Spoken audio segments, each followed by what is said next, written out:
So let's see if you have the math skills to solve this interesting little math word problem. Matter of fact, let me go ahead and read you the problem. It is the following.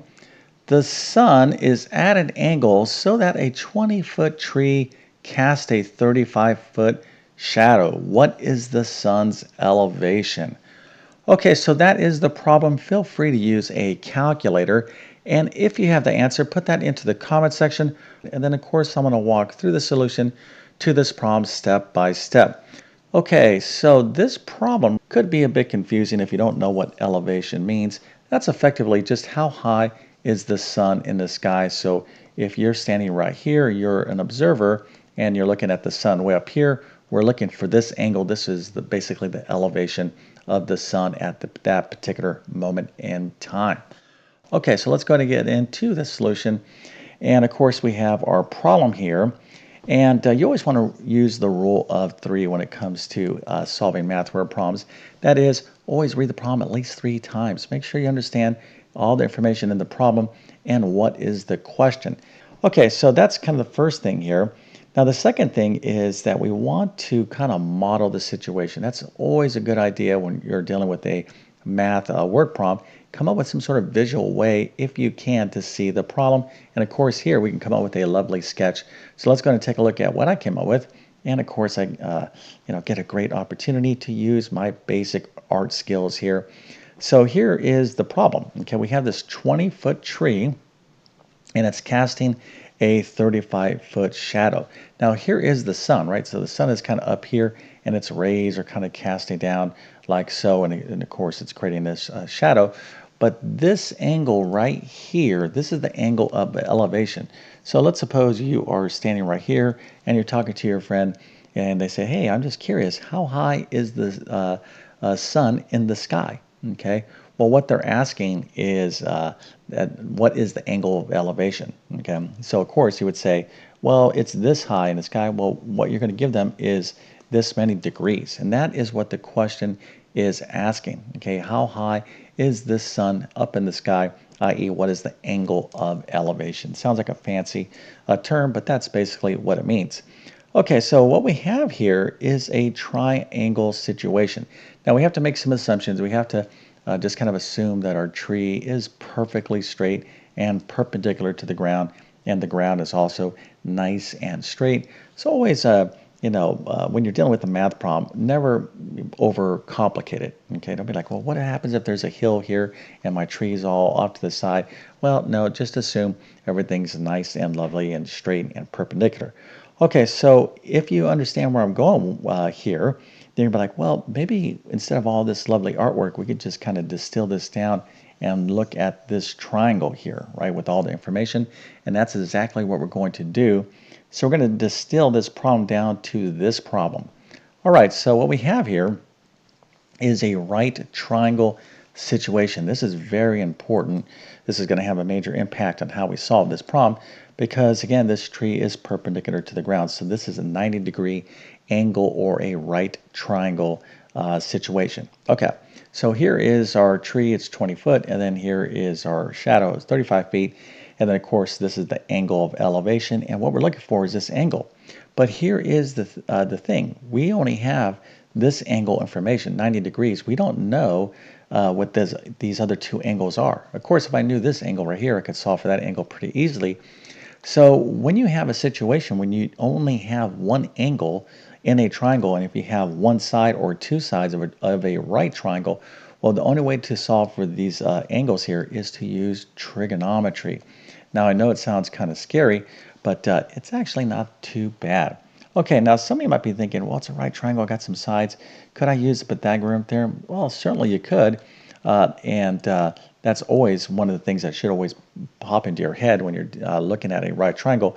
But all this is going to do right here is get us this length. It's still not going to be enough information to get the angles. So remember, trigonometry, this word, is basically the study of angles. It's the mathematics of angles.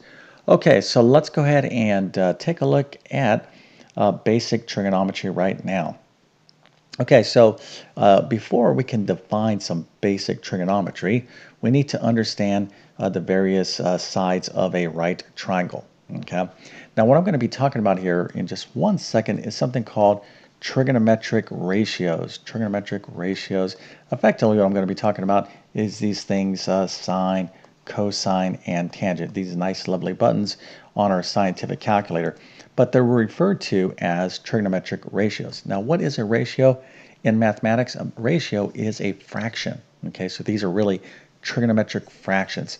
So we're going to be making some fractions. But before we can make these fractions, we have to understand what side is what in a right triangle. Okay, so let's take a look at this right triangle. This is a real right triangle. We have 3, 4, 5. And let's suppose I am looking at this triangle from this angle or this perspective, from this angle here. Okay, and I want to put some labels on these respective sides. So this is what we have to be able to identify. We have to be able to identify what side is has what name or what label. Okay, and there's three sides in a right triangle. Okay, when we're talking about basic trigonometry, and here they are. One side is the opposite side, the other side is the adjacent side, and one side is the hypotenuse. Okay, all right. So let's go ahead and define these. The longest side in a right triangle always, always, always is something called the hypotenuse. So in this particular right triangle here, 3, 4, 5, 5 would be the hypotenuse. Okay, so what about 3 and 4? Well, one of these, 3 is either going to be the opposite or adjacent. It all depends on where we're looking at the angle, what angle in the triangle we're using as a reference. So in other words, I'm looking at this angle here. Okay, if I was looking at this angle here, the opposite and adjacent would change. So here's the way this works. So when you have your angle, okay, I'm looking at this angle here, the opposite side is, of course, the side that's opposite of the angle. Okay, the side that's right next to the angle or adjacent is the adjacent side. So in this triangle here, the opposite side would be 3 and the adjacent side would be 4, and of course 5 is the hypotenuse. Okay, so again, when we're dealing with right triangles, you have to know how to label the opposite, the adjacent, and the hypotenuse. Okay, so now the fun part comes, and we get to use this phrase right here. This has been around forever, and it's a great way to learn basic trigonometry. And of course, this is a memory aid. Let me go and read it to you. This is SohCahToa. SohCahToa. And I know a lot of you are like, okay, Mr. YouTube Math, man, you're losing your mind. You're speaking a crazy another language. Well, no, hold on here. That's just a memory aid here. SohCahToa. This stands for something. Okay, so what does this stand for? Let me go and tell you right now. All right, so S is, this is sine. Okay, now if you were to spell it out, it's S-I-N-E, but the abbreviation is S-I-N. Okay, like sin, all right, but it's called sine. Okay, so remember, I told you that we're talking about trigonometric ratios. So the sine of an angle is equal to the opposite over the hypotenuse. The opposite over the hypotenuse. So what does that mean? Well, if I go over here and I wanted to find the sine of this angle, all I would have to do is say, okay, the sine of this angle right here is the opposite, which would be 3, okay, over the hypotenuse, which of course would be 5. Okay, so that would be 3/5. That's how this works. And again, this is a fraction or a trigonometric ratio. Okay, now what we do with this, the practical value of building these ratios, of course, you're going to see here in a second. But let's go ahead and finish up what the rest of this means. So that's what the sine is. SohCahToa. So the sine is sine of an angle, okay, is going to be equal to the opposite over the hypotenuse. All right, how about the cosine? Okay, well, now that you see that this how this works, the cosine of an angle is going to be equal to the adjacent over the hypotenuse, and the tangent of an angle. Matter of fact, let me just erase this here so we have enough room. The tangent of an angle is going to be equal to the opposite over the adjacent. So as long as we have these sides identified and our angle, we can find the sine, cosine, and tangent. All right, so this is going to be the first step in us being able to solve for the angle. Okay, so, but we can't do that unless you understand this SohCahToa business. All right, so let's go ahead and take the next step, and that is to identify what do we have in our problem here. Well, if we look at our right triangle, we have, this is the angle that we want. Okay, we have the adjacent side, which is 35, and we have the opposite side, which is 20. Okay, so the information that we're dealing with is we have A and O.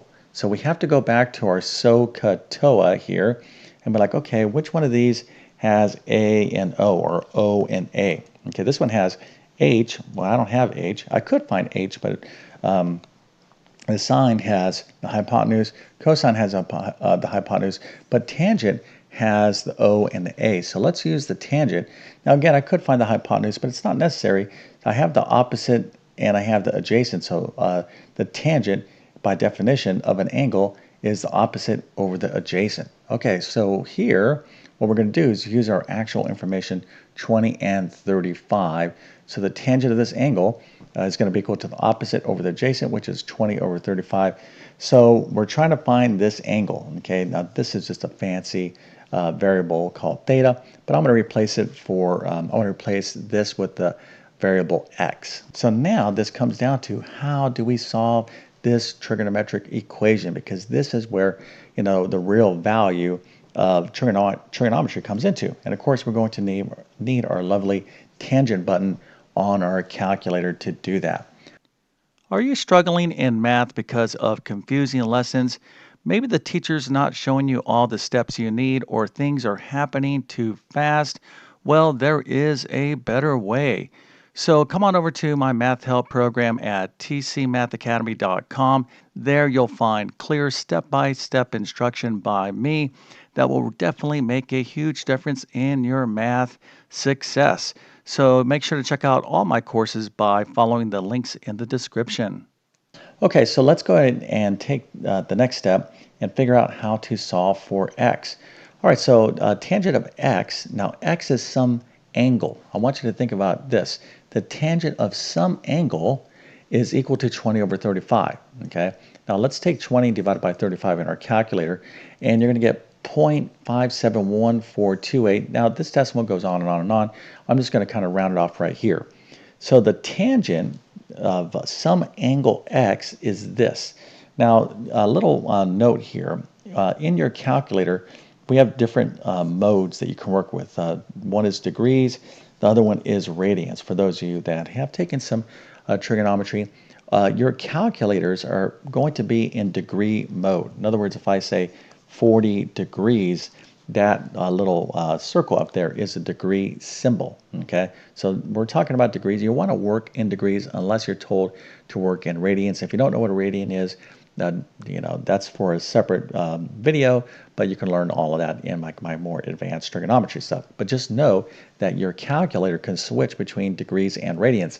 Now, this happens all the time. If you know how to work with radians, what happens is students switch their calculators to radians, and then they forget to switch back to degrees, and then they get a lot of problems wrong on their tests. They do everything right, but their calculator is in radian mode when it should be in degree mode. Anyways, don't mess with that mode, okay, unless you have a reason. But I'm just telling you, be aware that your calculator is going to be in degree mode. So what we're asking here, or what we're trying to find, is what angle in degrees, okay, has a tangent of 0.571428. Okay, so what we need to do is go to our tangent button, TAN on our calculator, and usually there's like a second button or some sort of, now you can shift. You can see what you're looking for is this, TAN to like a -1. Okay, this is the arc tangent, and this is what we need in order to solve this problem. You're looking for the TAN to the -1. And of course, that is going to be like the second function of that tangent button, that tangent function on your calculator. And this is awesome. Okay, now I'm going to show you the correct answer, and I'm going to revisit this in just one second. So let's go ahead and figure this thing out. So what this tangent, arc tangent button function will do, so you're going to hit the second key, you're going to hit this key, and then it's going to say, all right, type in some information. So what this is going to tell us is going to say, this button is basically going to give you the angle of that has this tangent, okay? So if like, hey, you know what, Mr. Calculator or Mrs. Calculator, what angle has a tangent of 0.571428, okay? Well, if you go tangent -1 and you plug that in, it's going to give you the answer. Okay. Now, I'm going to round off again here, and that's going to be approximately 29.74 degrees. So I just kind of round up to approximately 30 degrees. So that is how you use a tangent and arctangent. All right, now just an interesting little comment here. Calculators, okay, been around, personal calculators, even pretty sure, I think they're on a commercial setting, like in early 1970s, I want to say. Some of you probably actually know the answers. It was definitely the early 70s, but a basic calculator, these things would cost thousands of dollars. I know a lot of you can't believe that, but the reason why I'm talking about that is if some of you went to school in the 60s or 50s or in the 70s, calculators start becoming more and more important. And of course, these were basic calculators, and eventually, these calculators would have tangent functions and all kinds of other important functions needed in mathematics. But it wasn't until, like, let's say in the 80s when I went to high school where people were really using calculators. But during that time, it was quite common for students to have to look a decimal up like this. They would have to go into the back of their trigonometry book. Okay, so I'm just kind of sketching out a poor little book here. So this would be trigonometry, and I can't even spell here. Let me just fix up my book. This is a terrible sketch. I'm usually a little bit better than this. All right, so here's trigonometry. So you'd have to go into the back of the book, and there would be all sorts of tables and you'd actually look these things up. So the only reason I bring that up is for some of you out there that are learning this, it was much more interesting to do trigonometry back in the good old days. Not only that, you'd have to use tables to find values of trigonometric functions.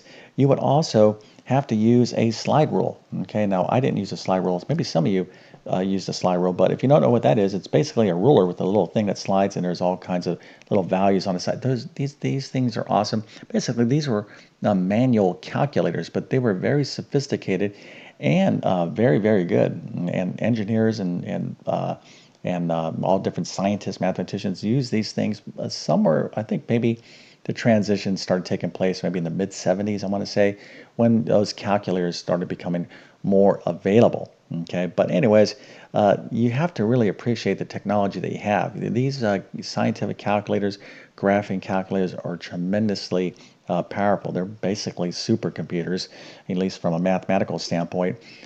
So you could do a ton of them, but it also creates another problem where people don't understand how to use their calculator. And I'm going off on a couple tangents here because some of you that are students, make sure you know how to use your calculators, okay? That is important, but that is a separate discussion, and maybe that would make a nice YouTube video. All right, so let's go and wrap this up, and with that being said, I definitely wish you all the best in your mathematics adventures. Thank you for your time, and have a great day.